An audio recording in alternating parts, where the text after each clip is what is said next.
What's up, everybody? This is Ty Marcellus, recording on the same day as the last one, but coming at you with another graphic novel recommendation.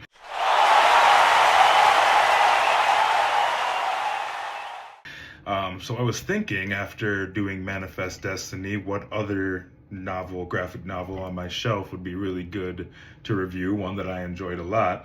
And so I'm going to do this indie one, actually. So this one is by Henri Campan, if I'm saying that correctly. I gotta look up these names before I do these. But this is called Marx. So I actually met this guy in 2024. He signed my book. That's why it's in this plastic here. But I met him at one of the comic conventions selling my own books, and he was telling me about this story, and I knew I just had to read it. It's basically about his grandfather, whose name is Marx, which I thought was, not purposefully ironic as a fiction writer, because it is based on true events, of course. But I thought ironic how the whole Marxist idea that took over Russia at the time when this was written, or around the time this was written, is also the name of this person. So it kind of leads to this double meaning in the title, which I think is super cool.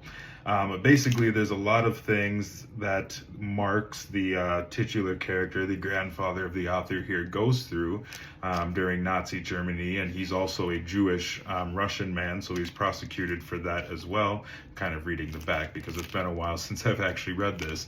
But there's crazy things that happen. I mean, he gets sent to a gulag at one point, has to live in there. I mean, it's a super gripping tale. I didn't want to review this book because I'm sure it's been done to death because it's largely more popular. But if you ever read the book Maus, which is also written by Art Spiegelman about his grandfather, has a very similar vibe to this one, that's kind of retelling of history, although this one is not anthropomorphic. But super great read. I highly recommend you find this book if you can. I give my thanks to Henri for giving it to me and, of course, signing it for me.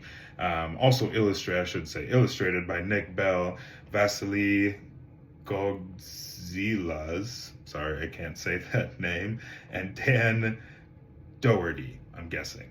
That's what we got here. Those names here, illustrators. But yes, another wonderful book. Highly recommended again that you pick this one up. So I'll be back at you with another one once I figure out which other one on my shelf is next, or as I go through books here that I'm reading on my reading list.